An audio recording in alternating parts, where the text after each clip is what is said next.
وبسم الله الرحمن الرحيم. السلام عليكم ورحمة الله وبركاته. أهلا ومرحبا مرحبا بكم أحبائي الكرام على القناة وفي درس جديد. أنا موجود حاليا في كراتشي وهنا في السند. وكراتشي دحين بدأ فيها شوية حر، يعني في الطقس صار شوية حار. فيلا إن شاء الله ربنا يساعدنا في رمضان ويرفع عنا البلاء أيضا. تحية للمشاهدين، على المشاهدات اللي سووها على القناة وعلى النشر واللايكات. والله الصراحة أقول لكم يعني مبسوط جدا، والله يحفظكم، والله يتقبل طاعاتكم. وعلى اللي اشتركتوا في القناة واللي سويتوا لايكات واللي شاهدتوا الفيديوهات، يعني صراحة شيء يفرح القلب. هذا تحفيز لي. واللي الأخوة اللي جو لأول مرة، فيا ريت لو يعني يعملوا يشتركوا في القناة ويعملوا لايك ويفعلوا زر الجرس وكومنت وكمان إيش، ويشاركوا الفيديوهات عشان يكون لنا تحفيز أكثر. فيلا نبدأ اليوم إن شاء الله درسنا، وهو الدرس السادس عشر عن الحيوانات الأليفة باللغة السندية. أعتذر لكم، في الدرس السابق كان المايك مرة قريب يعني من الفم، عشان كذا كان شوية هواء يجي في الفيديو وفي الكلام. إن شاء الله نحاول ما نعيد الشيء هذا. طيب، الحيوانات الأليفة باللغة السندية. الحيوانات الأليفة نقول لهم بالسندي पालतू जानवर. पालतू जानवर أو घरेलू जानवर. الحيوانات بمعنى جانور، جانور بمعنى الحيوانات، وبالتو بمعنى الأليفة. فيكون بالعكس يعني بالسندي جانور بالتو، أي الحيوانات الأليفة، الحيوانات الأليفة. طيب، عندنا في البداية سيهرو. سيهرو بمعنى الأرنب. بدك، بدك بمعنى البطة. خچر، خچر أي البغل.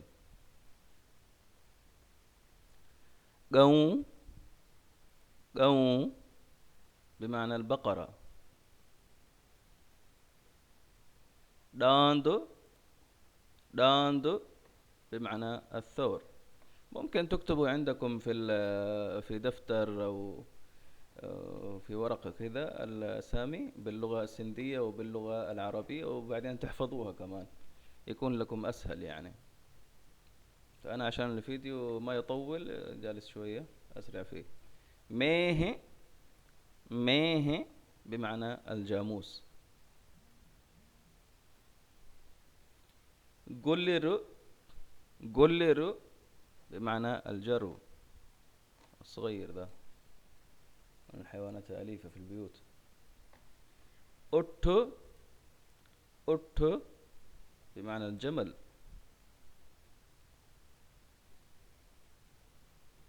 घोड़ो، घोड़ो بمعنى الخيل أو الفرس أو الحصان زي ما تسمونه انتو.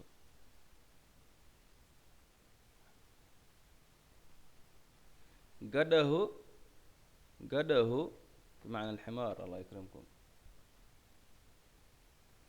كوكيري، كوكيري أي الدجاج.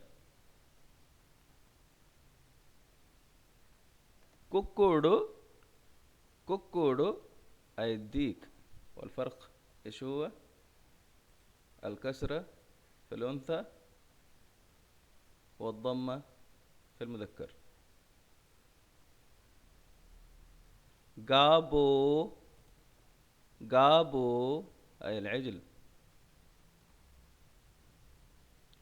قابي، قابي العجلة. بكري، بكري أي الغنم أو العنزة. سانو، سانو أي الفحل. بيلي، بيلي أي القطة أو الهرة. دهانو، دهانو أي القطيع. القطيع سواء كان قطيع الإبل أو الغنم أو أي شيء، البقر، يعني نقول له قطيع، وباللغة السندية نقول له دهنو. إذا كان قطيع الأغنام نقول له بكرنجو دهنو.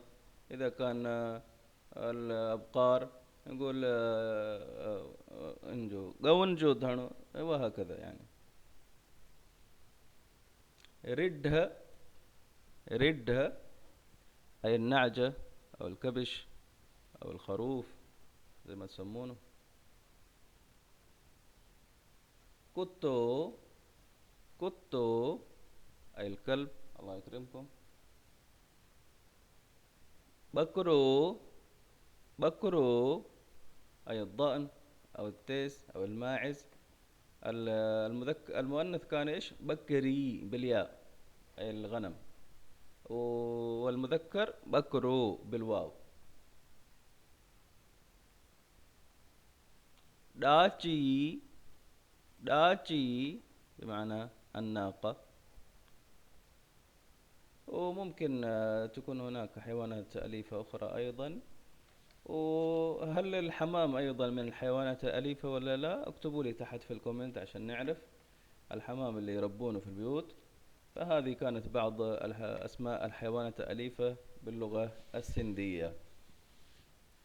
يا شباب، مرة أخرى أعطونا لايك وشير وكومنت، وكمان اشتركوا في القناة وفعلوا زر الجرس. نقول لكم مرة أخرى أيضا إن شاء الله، ونشوفكم في الدروس القادمة.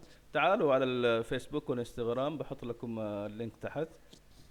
اللهم لك الحمد حتى ترضى، ولك الحمد إذا رضيت، ولك الحمد بعد الرضا.